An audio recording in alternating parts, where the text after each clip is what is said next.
The Agenda with Steve Paikin is made possible through generous philanthropic contributions from viewers like you. Thank you for supporting TVO's journalism.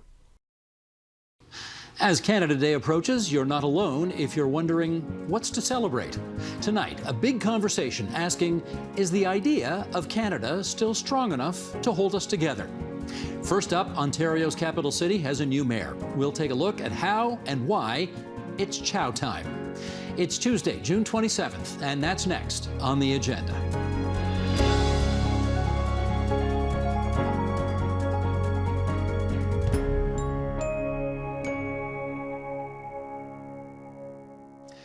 30-plus years of involvement in Toronto's public life finally paid off for Olivia Chow last night. The 66-year-old former city councillor and MP will become the 66th mayor of Ontario's capital city when sworn in next month.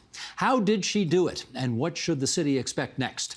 Let's ask Syed Selvam, Managing Director at New West Public Affairs, and Sabrina Maddow, political columnist for The National Post. And it's great to have you two here with us in our studio tonight for a little postmortem on what was a very historic night for the city of Toronto, the capital city of the province of Ontario. Sheldon, let's go. Let's put these numbers up and show everybody what the people decided last night.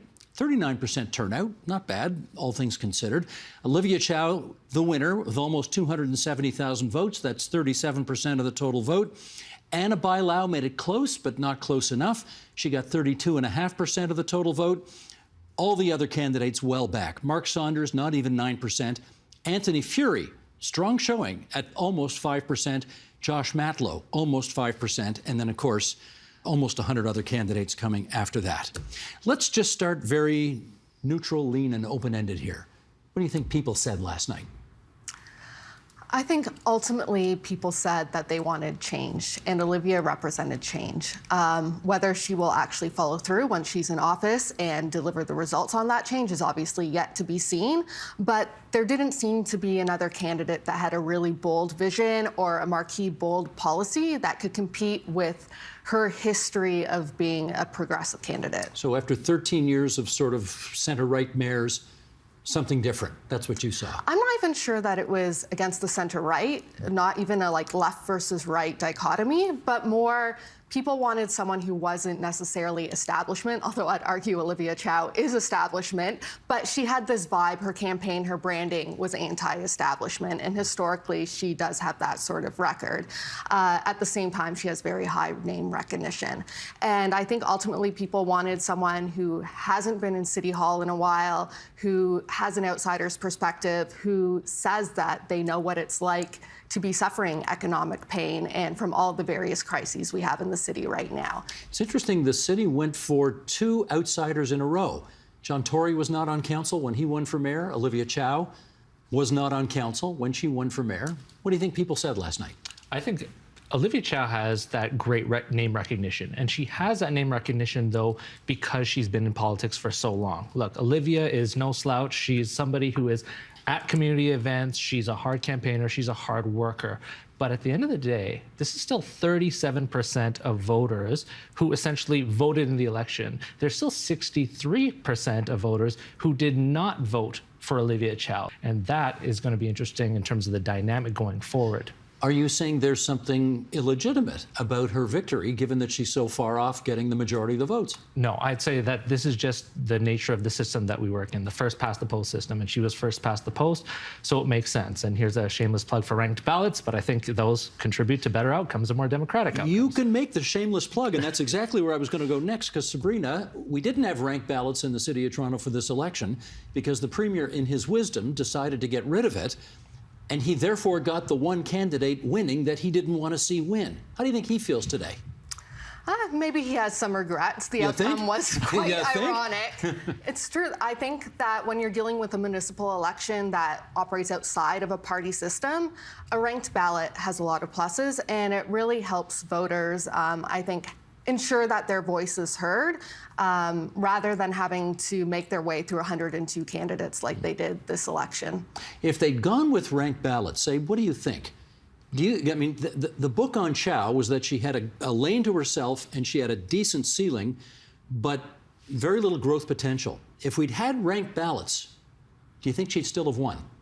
Hard to say, but I will say a lot of people on the right said it was very hard for the right to coalesce a candidate because majority of candidates didn't get behind one particular candidate. Right. Apparently it was split amongst many candidates. But if you add up the votes of Mark Saunders, Anthony Furey, and also, let's say, Brad Bradford as well, because some said that he was leaning to the right, you still wouldn't have That's right. the numbers that would come close to either Ana Bailão or Olivia Chow. So I still think you'd see this top two dynamic, but at least you would have a mandate where more than 50% of people would elect that individual, a majority of the city, as opposed to now basically 37% and then 63% saying we are spread out amongst the rest of the 102 candidates.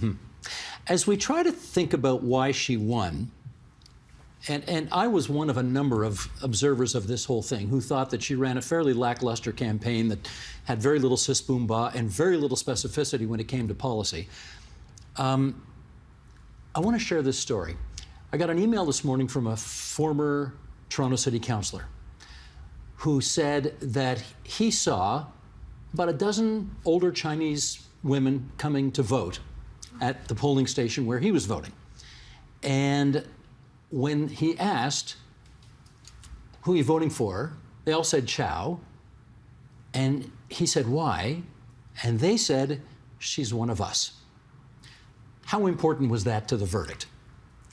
I don't think it was very important, actually. I think that people might be giving too much credit to identity politics in this circumstance. I think, again, it comes down to name recognition and the fact that we're seeing a trend of economic populists on the left and the right get swept into office. And that was very much the vibe that her campaign had. Like you said, on the right, even if you add up all the right-wing candidates and center-right candidates' vote totals, you are hovering at like slightly under 15%, which wouldn't have been anywhere close enough to beat Chow. Probably even on a ranked ballot, I don't think that one of them would have won. Where the right failed was not having someone drop out of the race. Where they failed was not having an economic populist option with bold ideas. They You didn't don't think have. Furey was that? No, I think he focused much more on law and order. I think that his campaign messaging was actually fairly traditional, whereas there was no one who came out and really hammered home that the average rent in the city is now $3,000 for a one-bedroom, and one-bedrooms are smaller than ever, $2,000, that the only way to succeed increasingly, not even succeed, but remain living in the city isn't merit, but inheritance. And you didn't see someone hammering that home every single day or taking advantage of the downward mobility of young professionals and middle-class families who are a huge voting demographic, and those disillusioned groups ultimately turned to Chow. Yeah, she spoke to that. What about this notion she's one of us and therefore we supported her? Steve, I saw a news interview where somebody was interviewing a potential voter on the street, and the voter basically said, no matter who gets elected, I want to vote for them, and I want to make sure that there's somebody who cares. And I think this notion of caring, about being empathetic to the plights that many individuals in the city are feeling right now when it comes to high cost of living, when it comes to housing, when it comes to safety or transit issues, I think that really resonated with the voters, and I feel that Olivia Chow's campaign was very good at articulating the fact that maybe she is the candidate that can speak to that empathy. She's somebody, she spoke about her story as well, being an immigrant and coming from humble beginnings. So she came across as that candidate who really touched on some of the points that a lot of voters, I think, are feeling in this election. But her platform also is very predictable in terms of the left. You know, it's very much focused on renters' rights and very much focused on rent controls and government housing. How this is going to assist in solving some of the problems that the city has, though, is yet to be seen, because we have many issues that require all three levels of government to come in and support and help, but also the involvement of the private sector. And that's something that I didn't necessarily see in her platform.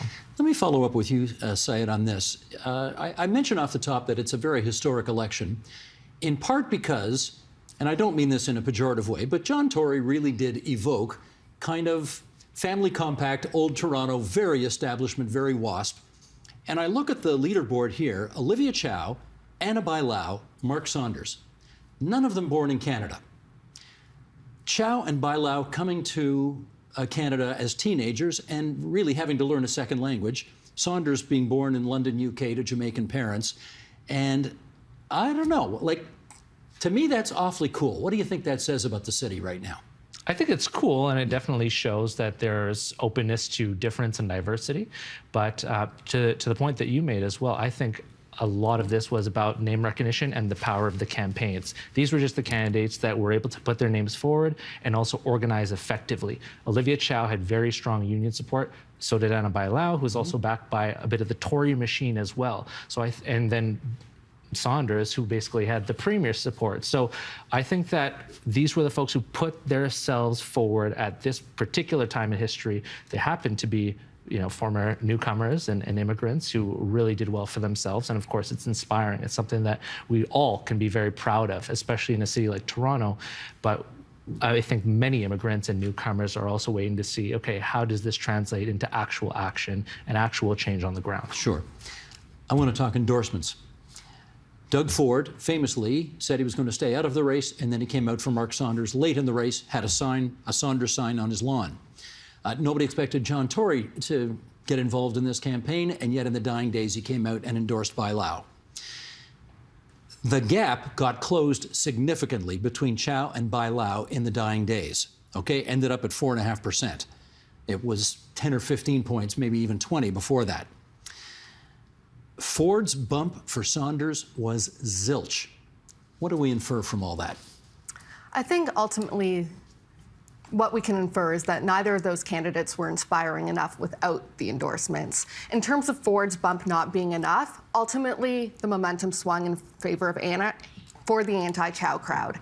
And those voters that went there wanted anyone but Olivia Chow, and Saunders didn't appear to have enough support to actually make that difference. I think that had John Tory's endorsement come earlier, especially because he was still polling as the #1 candidate for mayor despite not being in the race, maybe Ana could have tipped it over the top. And when politicians make these endorsements, they often assume that every voter sees the news instantaneously and this changes their minds. But the reality is these things take time to work through the populace, and doing it so close, I think that we saw her momentum go on the upswing, but it hadn't hit its peak yet, and it might have had his endorsement come a week earlier. Do you think the Bailão people are sitting around today thinking to themselves, damn it, John, if you'd come out for us a week earlier, we might have closed that gap? I'd be annoyed. I'd for sure be annoyed if I was part of that campaign. And look, I know good people on all of these campaigns. They all ran an incredible campaign, very hard-fought race. But if this endorsement, I think, came a week or two earlier, it would have given her the leverage, the runway to run with it, especially given how influential it was in the polls. This is something that many pollsters and also pundits didn't expect to be as influential as it was, but it just shows the power and the influence that Tory continues to have on the city of Toronto despite everything. So it's something to note, especially going forward in the election. But again, Bailão also had Tory's people as well, his operatives and specialists who work in campaigns. You're talking Nick also Kouvalis. Yes, yes. Well, I want to say also not just the endorsement power itself, but the robocall that went out to practically That too, every yes. person in the city. That About a was the million. only touch point I had personally with her campaign. Yes. My parents who live in Richmond Hill got that robocall. So it went out far and wide. And they can't obviously vote in this And election. they can't so vote got in it this anyway. election. So that did something. Let me ask you about, we've referred to this before in this program, the fact that in past elections, if there was some candidate that the establishment wanted to stop, they would have gone to all the other candidates in the race and they would have said, okay, you, and you, thanks for coming out, but you got to go. You got to drop out, and this is going to be our anti-leader champion. That didn't happen this time. Why didn't it happen?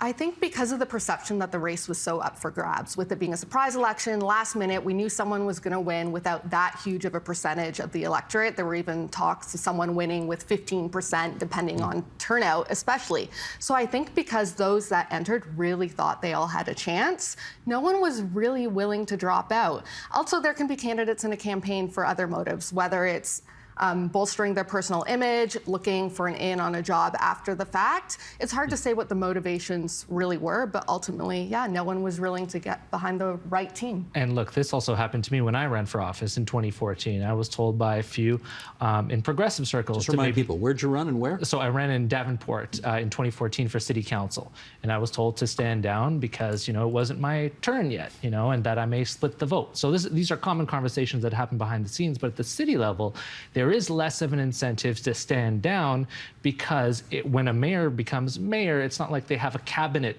to a point. It's not like they have or ambassadorships to a point as well. So I think that because there's less incentive, there's actually more incentive for other candidates, even when they know they're about to lose, to run the full campaign, to basically say, hey, we ran a good campaign, because there's a lot of leverage in saying that you're an ex-mayoral candidate. It can transfer to other things, job opportunities, news opportunities, et cetera, et cetera. When you got told to stand down, what did you do? I continued my campaign just because I felt it was the right thing to do. I felt that I was different enough as a candidate to put forward a platform that my constituents wanted to see. And, it's something that we wanted to make sure that we saw to the end. So, I was happy we did what we did. And you can understand why others in this race didn't want to drop out either. 100%. Got it. Absolutely. Okay, I was fascinated that a week ago, Doug Ford was saying it would be an unmitigated disaster if Olivia Chow won, and giving every indication that the apocalypse would soon be upon us if Chow became mayor. Well, guess what? Chow's going to become mayor. Doug Ford did the right and classy thing last night. He called her, he congratulated her, he said, let's work together and see what we can agree upon. Who's taken bets on how long that era of good feeling is going to last? Sabrina. I think it could last longer than most people think. Doug Ford always comes around. We know this. You only have to look at how he handled the pandemic. Playgrounds closed, playgrounds open. People are upset, different decision. So ultimately, he wants to keep people happy, and he's very responsive to public outrage, and he'll always put that first. Also, the Fords and the Leydens Chows have a long history of working together. So there is some pre-existing relationship and goodwill there. And we've seen Ford work with the Liberals as well at the federal level. He's very close with Chrystia Freeland. So he is someone who can work across party lines. You know what's fascinating? Andrea Horwath, mayor of Hamilton, Stephen Del Duca, mayor of Vaughan, Olivia Chow, mayor of Toronto, Patrick Brown, mayor of Brampton, Bonnie Crombie, mayor of Mississauga. The current Premier of Ontario has had a hate-on for all of them at various times in his life, and yet now he's having them over to his house for beers and let's get stuff done. Explain. I think it's just the nature of politics. You got to unify, especially when you have similar interests as a politician and as elected officials. And I think in the case of Olivia Chow, it's very similar to what happened with Tory and Ford. I mean, they started off kind of adversarial, and both of them eventually came around when they realized that they had to work together to get some big things done. So I think there's a lot of possibility, a lot of opportunity for a unique relationship here, except for Ontario Place. We'll see where that decision goes. But it's a really interesting dynamic across all three levels of government now. We have a Liberal Prime Minister, a Conservative Premier, and an NDP-leaning mayor. And I think a key is that the number one issue on all three levels is housing affordability. And that's an issue where all three levels have to work together. There's no one level that can solve it. So they're all highly incentivized to do so. And they all pretty much agree on the requirements for more supply and getting it done, as the Premier's expression goes. Okay. After the leaders' debate that we moderated with TVO and the Toronto Region Board of Trade, we had you on as a guest afterwards. You were really unimpressed with Chow. You didn't like her platform. You didn't like her campaigning style. She's about to become your mayor. Yes. Okay. Are you having a heart attack, or you think this is going to be okay, or what? I'm cautiously optimistic because ultimately I want the best for Toronto, and I'm hoping that she does bring in bold policies that can make a difference. But ultimately, I have the same concerns I always did, that we still don't know the specifics, that ultimately I would call her an establishment candidate, and that she doesn't seem to really understand the core concerns of that downwardly mobile young professional and young middle-class families that I've talked about. And I think that she could be addressing problems that were really the problems of 10, 20 years ago with policies that might have been progressive 10, 20 years ago, but just won't do the trick today. Last word to you on this. I think the problems that the city faces are huge. When you have a city that was essentially built for a population less than half of what we have now, you have streets that are essentially one lane going north-south, east-west. You have a subway system that is basically in the 1970s still in terms of it being one track going all directions. I think that the problems supersede what she is able to do currently. And with the platform that she put out, she has forgotten about the business community. So I'm really looking forward within the next little bit to see how she's going to work with the private sector, with businesses, to figure out how you revitalize and bring back the downtown core that is so desperately in need of revitalization. We can't just have quick service restaurants and cannabis stores in the downtown core and then empty storefronts. I mean, this is a city that is the biggest city in the country. So you have to be able to do that. And at the same time, you have to be able to advocate. So if you look at a city like Chicago, which is often seen as our sister city, they were able to get us out of some of their COVID debt because they were able to advocate to the federal government, which gave them a huge influx of cash. So we need to see that here on the municipal level, and hopefully that comes through United Council going forward. No question, a to-do list to sink a ship. Yeah. What a job she's got ahead of her. Syed Selvam, Sabrina Maddow, thanks a lot for coming into TVO tonight. Appreciate you sharing your views with us. Thank you. Thank you.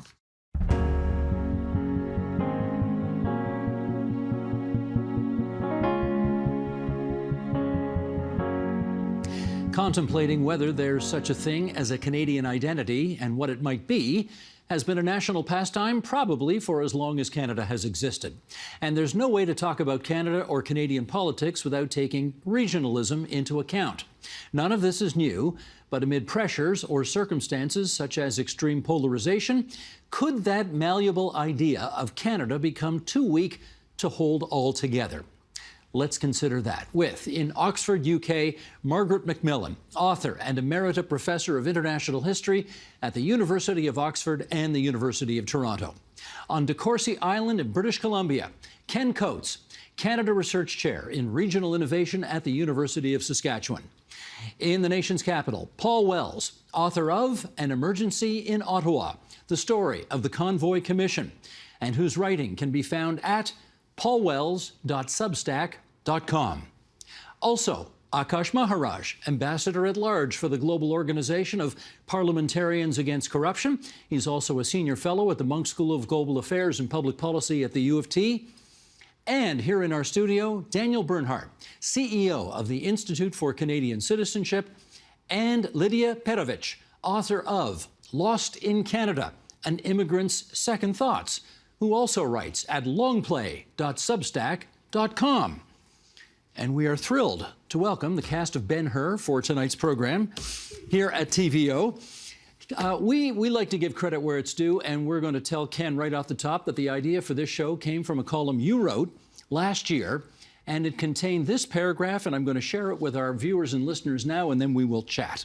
Right now, Canada is standing on reputation, but the ladder is wobbly. Canada is a wonderful country, but the cracks are severe and only getting worse. We can't pretend the problems are not real.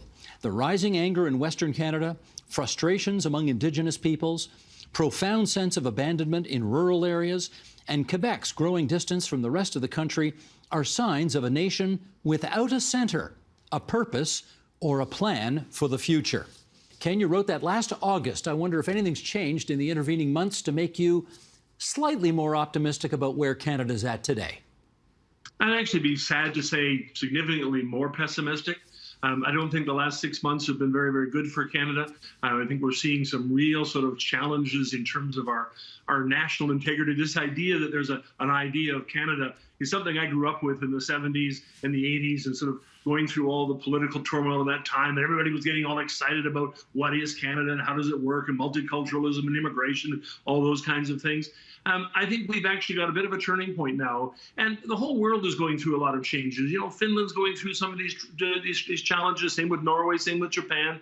But Canada seems to me to be particularly vulnerable to the things that we see happening. I'm not at all convinced we're going in the right direction. There's no national vision. There's not even a discussion about a national vision. Our politics at the federal and provincial level have become bribery politics. How much money can I promise? How much lower your taxes or raise your annual payments? There's not much there anymore. I don't see people in this country coming together and gelling around any kind of a central idea. Let me use one example. We've had a massive increase in immigration, which I will say has been wonderfully beneficial for Canada as a whole, really since the 1970s and even before then. Immigration is a real strength of this country. But we've increased the numbers so fast that we haven't even given much thought to it. All the people are pouring into a handful of 5 or 6 cities, and the smaller places are getting discouraged and getting left behind. And I'll end with this. I think Canada has one of the lowest costs of citizenship of any country in the world. We expect virtually nothing from our citizens. And as a consequence, our citizens feel no obligation to think about the country's future, to worry about the Maritimes, to think about what's going on in Nunavut, to be concerned about the involvement of the new Canadians in our economy and our society. We've got some real work ahead of us. All right, let's get some feedback on that thesis. Margaret McMillan, as a Canadian with a perch in the United Kingdom, I wonder whether you see a Canada as a country without a centre and a purpose. Well, Ken is right. We've always wondered about who we are. We've always wondered about where we're going. I do find, I come back to Canada a lot. I live part of the year in the UK and part of the year in Canada. When I come back, I would sometimes think, looking at the Canadian media, that I'm living in one of the most miserable countries in the world. We're very good at criticizing ourselves and very good at being down on ourselves. And perhaps we need to do more. We need to worry about what's wrong with us, but I think we need to do more about the things we're very good at. I mean, we are a very decent country. We have a rule of law. We certainly have divisions, but we've managed to deal with them so far in a civilized way, in a kindly way. I think, basically, I think we're well-intentioned towards each other. And I'm worried about, yes, I know we need a national purpose, but be careful what you wish for. Think of the countries that have had strong national purposes. That hasn't always been good. It has often led to diminishing the respect for the opinions of others. So I am worried about the country, perhaps not as much as Ken, but I do know that something of what he says is something that I certainly feel as well. But I also think we need to do more to look at the good sides of the country. Paul Wells, I'd like to draw your attention to a poll that was taken last February in which the question was asked, does it feel to you like everything is broken in the country right now? And 2/3 of Canadians signed on to that. 2/3 said yes. Now, from your vantage point, is that midwinter post-pandemic blues, or is it something more? A bit of both. I do think there's something quite substantially post-pandemic about the current malaise that is arguably gripping the country. I have been covering politics for 30 years, and I've been following it for more than 40. And I think you've almost at any point during that time, you would have been able to gather a quorum for the proposition that Canada was on the brink of disaster and richly deserved to be. When Ken says that Canada is a nation of mercenaries united by bribery, I wonder what the downside is. But I do think that perhaps more than usual, the sort of founding assumptions of the country have been called into pressing question by the continued claim of Canada's Indigenous peoples, by the suddenly very dissonant example of the United States across the border. I mean, Canadians used to think that they were more or less Americans, but maybe not quite as much. And the Trump adventure, which many Americans seem tempted to revisit and continue, has been rattling for a lot of Canadians. Add on the fact that for the last month or so, the air in most of central Canada has been essentially unbreathable. And there's a sense that not only that the current government federally is rudderless, but that the main pretender to replace that government doesn't seem to have much of a plan either. Yeah, there's cause for concern.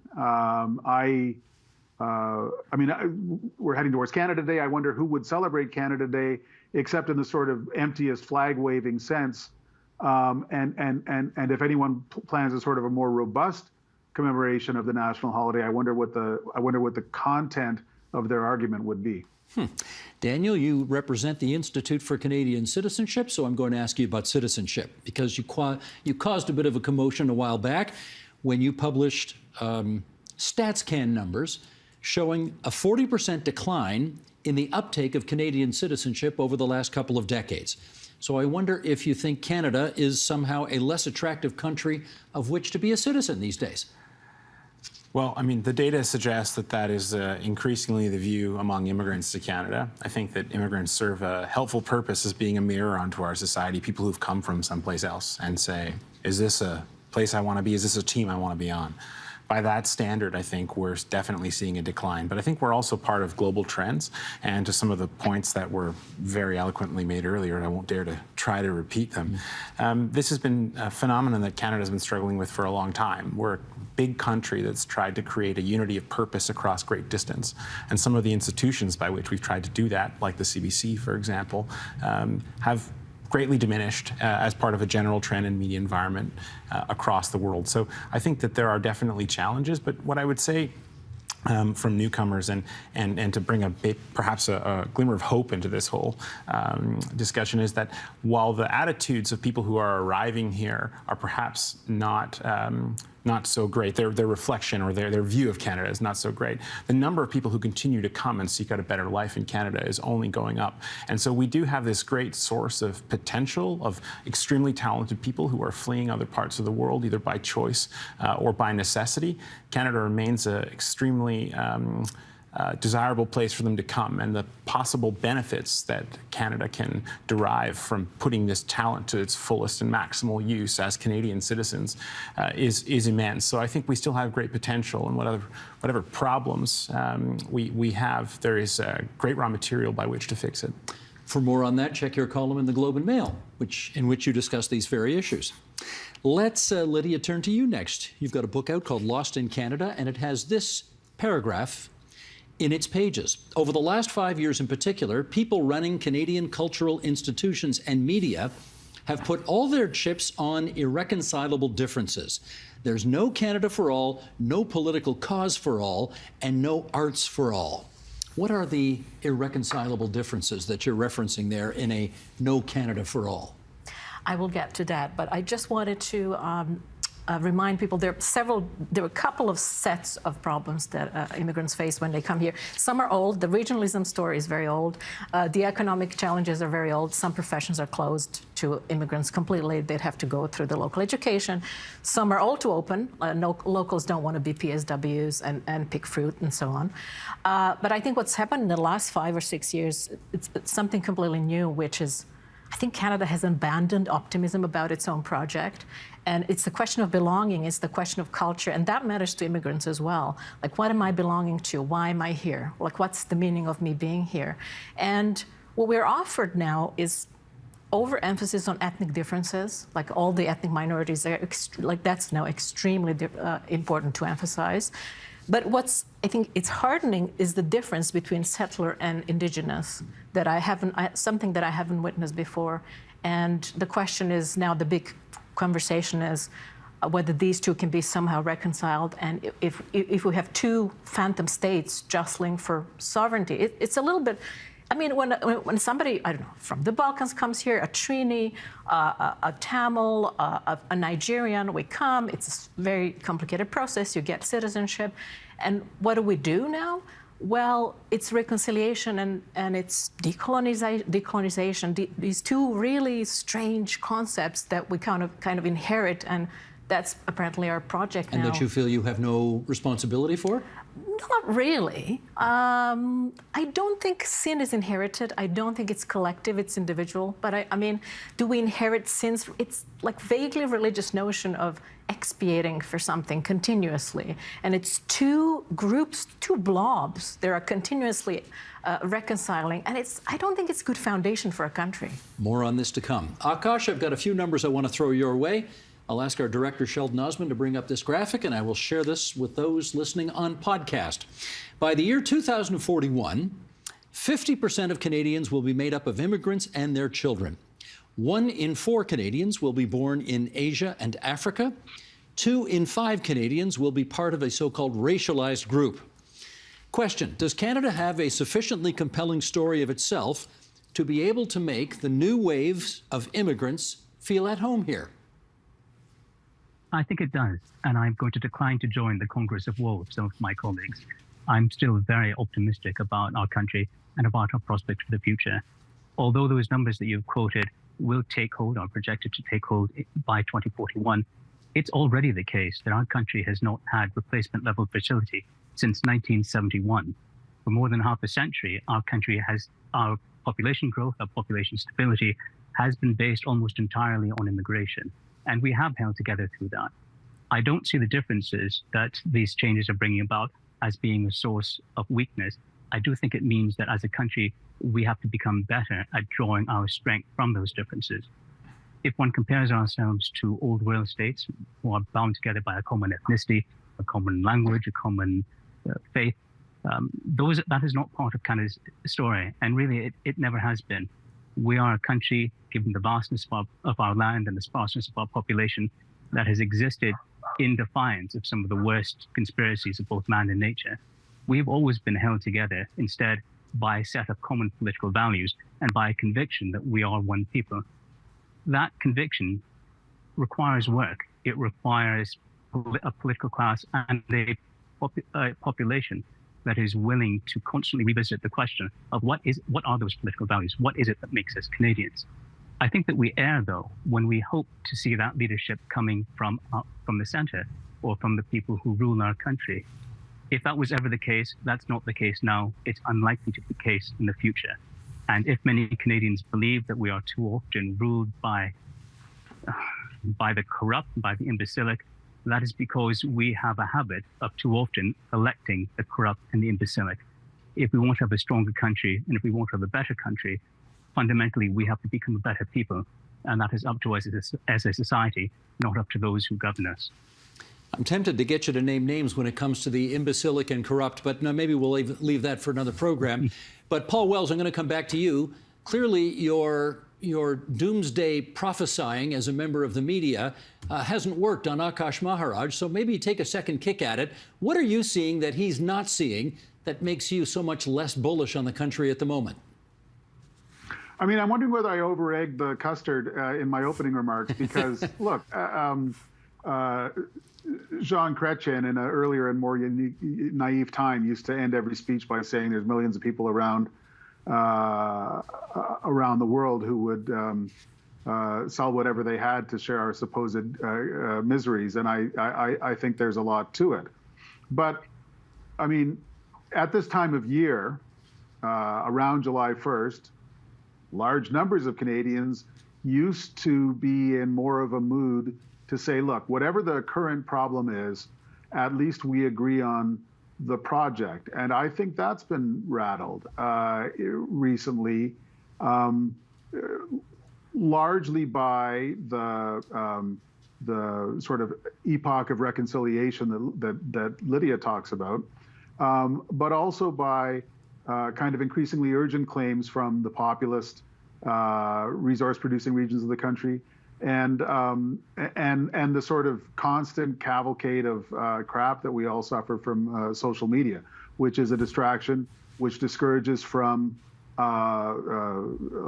longer form essays and arguments and community building. So it's a little bit harder to sort of put aside our differences every once in a while and get back to what we all agree on than it used to be, because there's less and less that there seems to me to be less and less that we can all agree on. I just, as you were kind enough to point out, I just wrote a slim book about the Commission of Inquiry into the Convoy. That was the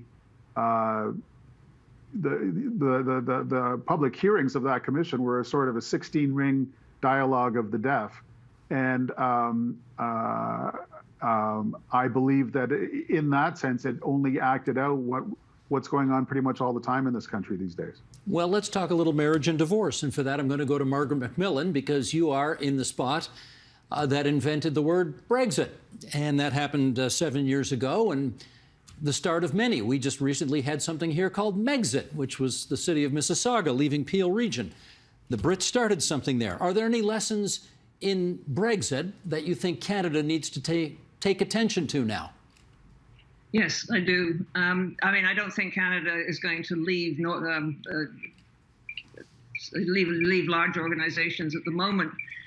But what with Brexit promised was taking back control. It was a very simple slogan, which in the end meant absolutely nothing.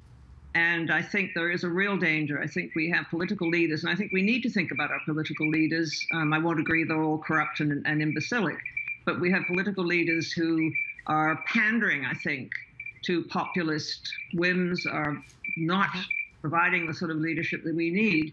And the promises that were made by those who did Brexit in the UK were incapable of being fulfilled and have led, I think, to a diminishing of Britain in the world, its standing in the world, its relationship with Europe, and it's hurt its economy very badly. And I think this idea that somehow a simple act like leaving, you talk in Alberta of becoming independent, is going to solve all problems is extremely short-sighted and very dangerous. And what really worries me at the moment about it seems to me Canada's become very inward-looking. We're concentrating on our differences, and we're living in an increasingly dangerous world. I mean, what do we think we're doing when we talk about breaking up the country? Where would we go?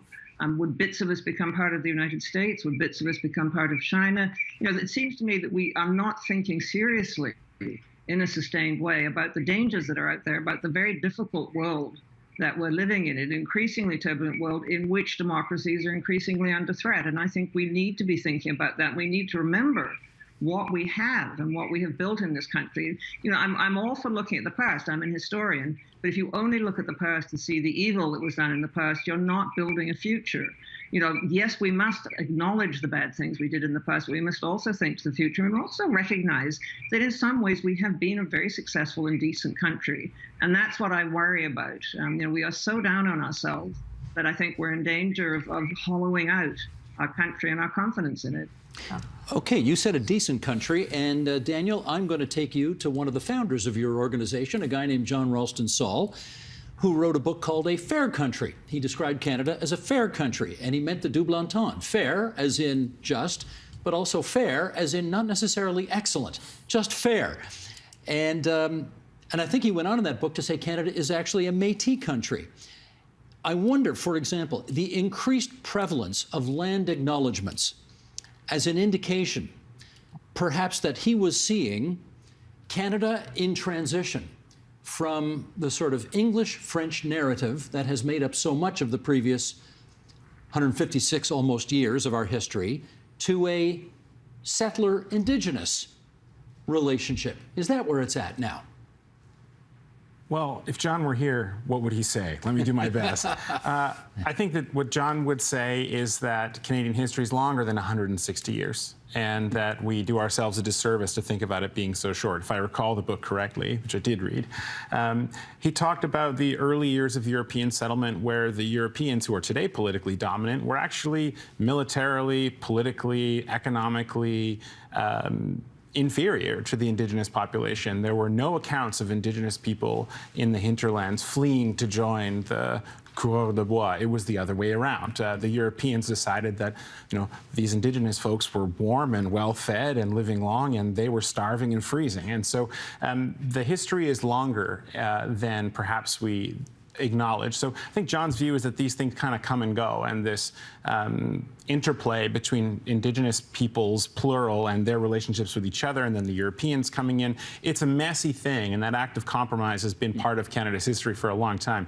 I do want to also just follow up on one point that came up quickly. You know, we talk about Ken's piece, and it's not so much is everything broken. I think that the wobbly ladder was the metaphor he used. It's about precarity.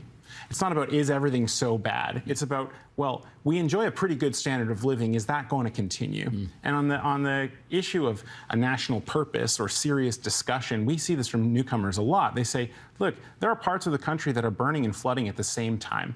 Not only why are we rebuilding them, but why is nobody talking about whether we ought to be rebuilding them or not?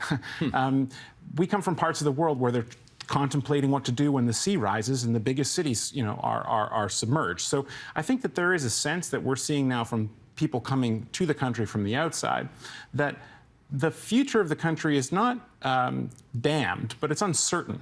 And perhaps we're a little complacent. We're resting on our laurels, on our reputation, as you said.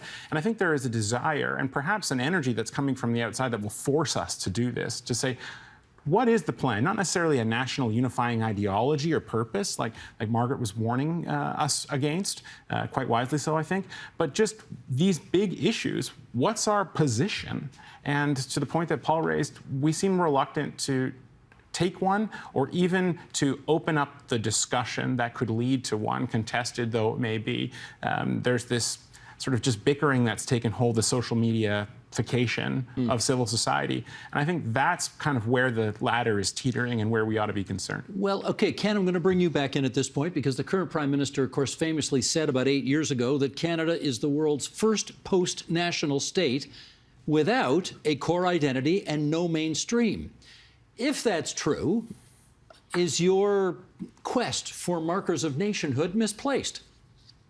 I hope not. I think he was wrong when he said that. And when you have somebody who becomes prime minister who said that, he then puts in place policies that actually move us in that direction. And maybe this is sort of Trudeauian fear of nationalism and the kind of excesses that Margaret was actually talking about. But the reality of it is that we're not even getting the fundamentals right anymore. You know, if you ask Canadians, what do you value the most, they'll say things like our healthcare system. Our healthcare system is a real mess right now. And we're not really, the whole question about money and all this kind of stuff, we haven't really rethought the fundamentals of our healthcare system. We've got huge problems with the move toward a city-state economy and society. You know, 5 or 6 cities are responsible for driving most of the economic opportunity in this country. And the smaller towns and regional areas are really feeling left behind. And those are areas where the immigration is piling up. And so you're getting in the rural areas a sort of anti-immigration sentiment that ironically is showing up in places as far away as Finland and Norway in a very similar sort of circumstance. It is a complex, different and changing world. I think I should put it this way. I'm a huge, passionate Canadian nationalist in the small n sense of the word. Canada is one of the greatest countries this world has ever seen, and we're not defending institutions. We're not sort of bragging about the things that we do well. We're not capitalizing on the resources we've got. The underutilization of new Canadians is staggeringly consequential for the country as a whole. There's just the frustration is seeing a country that could be so much better. And if, you know, in the national scales, we come up 5th or 6th in the world and all that kind of stuff. It's kind of uncertain as to how we get there in some sort of ways. We're a great country. Let's be really clear about that. But there's no guarantee we're going to stay that way. And the thing that worries me more than anything else is where are we going to be in 20 or 30 years? I think we're on a path where we're going to have maybe 5 or 6 of the top 20 cities in the world. We're already there, right? Our cities do extremely, extremely well. That part will be fine. But the rural areas, small town areas, the more northern regions will continue to deteriorate. And that's not much of a country if what you've got is a sort of series of urban islands. Daniel wants equal time back. Just a second to follow up on this. I think there's another way of looking at what you just said. To just paraphrase, you talked about a country that could be so much better. And one way of looking at this is not about what sort of decline there is, but to actually view this as a narrative of opportunity about the things that we're missing, that despite a strong baseline, there's still all this opportunity that's being unrealized. Just another frame to throw out for the viewers to consider. Let me pick up on that. Lydia, I'll bring you in on this. You go to a lot of cultural events. A lot of these cultural events begin with a land acknowledgement. What do you think of that? Again, they're a faintly religious ritual of sorts that slightly reminds me to pre-communist, like communist era, pre-big events, declarations that mean absolutely nothing. I mean, they don't improve the living conditions of a single Indigenous person. So it's sort of an empty gesture that makes people feel better. Plus, it kind of, I would say, it sows divisions. It kind of reiterates that we are divided. And there are some people who have been here first, and then the rest of us are just, we'd have to think about that all the time. What I'm also interested in, this is my view, but disagree or agree. You're from Montenegro, which was part of the former Yugoslavia, so yes. you know of your communism whereof you speak. That's right, and also ethnic nationalism. Mm-hmm. And also talk about blood and belonging and who was first and who came later and who owns what and who profited from what chunk of land and that kind of stuff. But I was going to say one thing, which I think is very important, is that Canadians less and less consume their own culture. Like if you look at, for example, our publishing world, there's a fraction of books of Canadian fiction and nonfiction that Canadians buy. So we always had this issue, but now it's getting more and more acute. We're more American than ever now, because of course we've emptied out all this conversation of public Canadian conversation, and what's filling it up? American culture, which is so compelling to everybody, especially to us who are so close to it. Akash, I want to stick with the narrative of settler versus Indigenous with you, though, because we have now, for the first time in our history, a Governor General with an Indigenous background. And I wonder how you read the significance, the symbolic significance of that in a country where, as we've said, for the longest time, the narrative has always been French versus English. I think the symbolism is important, but I think substance is more important than symbols. It's possible to become lost in symbols, and often it's possible for political actors to use symbols as a substitute for substance. I think that it is good news for Canada that we finally have a Governor General who is Indigenous. I think it gestures in the correct direction, that our institutions are becoming, at a minimum, more alert. Often that kind of symbolic gesture is used as a way of distracting from substantive issues that remain unresolved. I also think that it's important that it causes Canadians to pause and reflect upon our narrative. Like any country of the world, our history has there's a history of both valor and of villainy. It's woven into the fabric of our national identity, as it is for any country. All countries have their heroes, but only great nations realize that their heroes have feet of clay. I think the fact that we are willing to look dispassionately at our history, to realize that there's both good and bad, augments us rather than diminishes us. It reminds us that we are, I believe, a better country today than we were yesterday. And it reinforces our responsibility as citizens to try to at least make our country a better place tomorrow than it is today. The fact that we are thinking about the wrongs of the past, I don't see as a problem for us. I see it as a sign of social maturity. The question really is, what do we do with that? I don't know what the values of future generations will be, but I do know this. Will come to hold our values in contempt, just as we hold the values of earlier generations in contempt. We're having a little trouble there with Akash's signal, but we definitely got the gist of what he was saying. Let me go to Paul Wells next. Are we in the process, or are we at a moment in time where we seem to be, in your view, writing a new national narrative for our country? I think to some extent we are writing in the sense of correcting a national narrative that had been too narrow and exclusive for too long, and that's going to cause difficulties. And sometimes some of the prosecution of this new narrative is going to be a little simplistic and cartoonish. And you said earlier that you suggested that possibly the central cleavage in Canadian culture now is between Indigenous and settler. It's not like the other cleavages have gone away. I do pundit work every Thursday night in French on the national Radio Canada network, and I'm reminded every Thursday as I prep for that panel that Francophone-Anglophone disputes persist. During COVID, and especially in the late stages of the lockdown, you can make a strong argument that one of the pertinent divisions in Canada was between people who can work with a webcam and people who actually have to show up. So there's all kinds of potential reasons for dispute. And I want to reiterate that we are in a post-COVID global funk, the dimensions of which countries around the world are only beginning to chart and begin to try to navigate. This is a sort of a spiritual recession that I think we'd be a little nuts to be in denial about. And that makes everything harder, like from getting someone to fix your dishwasher to holding a nation together. And I'm not sure of a country, the countries that I keep an eye on, France, Britain, the United States, Poland, a bunch of others, all seem to be in an extended bout of existential angst. So, I mean, perhaps the good news is we have a lot of company. Paul, I'm going to do a fast follow-up with you here, and I don't want anybody to think this is a facetious question, because it's certainly not meant to be. That post-COVID funk might have gone away had the Maple Leafs or the Edmonton Oilers won the Stanley Cup and we'd had a big national parade and had a ton of fun. Would you agree with that? Sure, for those of you who care about those sports. I presume you're discussing hockey? Oh, Paul, I like your work so much, but some days you're so disappointing to me. But that's another story. All right, I understand. All right, moving right along. Margaret, maybe I could get you to weigh in on that issue of whether or not we're actually trying to write a new national narrative or mythology right now. Well, nations are always doing that. I mean, that's part of what history is about. I think it should be written as honestly as possible. It should look at the evidence. What concerns me, I think, is too much focus on the past means that you're not looking at the present, you're not looking at the problems of the present, and you're not thinking about the future.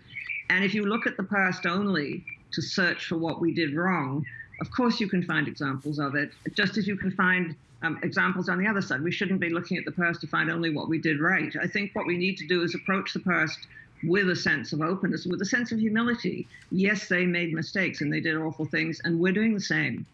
As one of your other guests said, 50 years from now, we're going to look at what we've been doing, or people will be looking at what we've been doing and saying, how could they have done it? I think there's a certain amount of humility. And I think we should not use, I think too much we're seeing history being used as a weapon, which is dangerous. We know where that can lead. I mean, I think what we should be doing is debating. We should be talking about it. We should be arguing about it. I'm all for that. But we should be doing so, I think, in a spirit of looking to try and understand what actually happened and listening to the others. I think so much of what's happening now is people shouting at each other. I mean, what's happened to political and other sorts of discourse, I think, is really unfortunate. It may be partly a result of COVID. It seems to me there's an anger in the air and a discourtesy in the air, which wasn't there a few years ago, not as much anyway. Well, with Canada Day just a few days away, I want to thank all 6 of you for joining us on the agenda tonight. Margaret McMillan, Ken Coates, Paul Wells, Akash Maharaj, Daniel Bernhardt, Lydia Perovich. This was really great, and I thank you all for spending so much time with us here on TVO tonight. Take good care, everybody. Thank you. Thanks. Thanks, Steve. Thank you.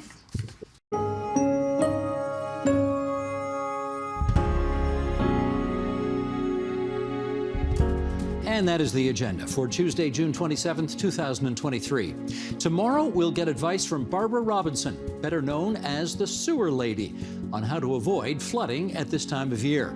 Also, irrigation in Niagara and insurance in Ontario amidst climate change. And finally tonight, it is with considerable sadness that we acknowledge the passing of one of this province's great journalists. Jeffrey Stevens died of a heart attack last week, and right to the end, Jeff was a working journalist pumping out a weekly column. He was an occasional guest on the agenda, including most memorably when he appeared with former Prime Minister Joe Clark to discuss his book on former Cabinet Minister Flora MacDonald. Jeff was 83, and we're going to miss him a ton. I'm Steve Paikin. Thanks for watching TVO, for joining us online at tvo.org, and we'll see you again tomorrow. The Agenda with Steve Paikin is made possible through generous philanthropic contributions from viewers like you. Thank you for supporting TVO's journalism.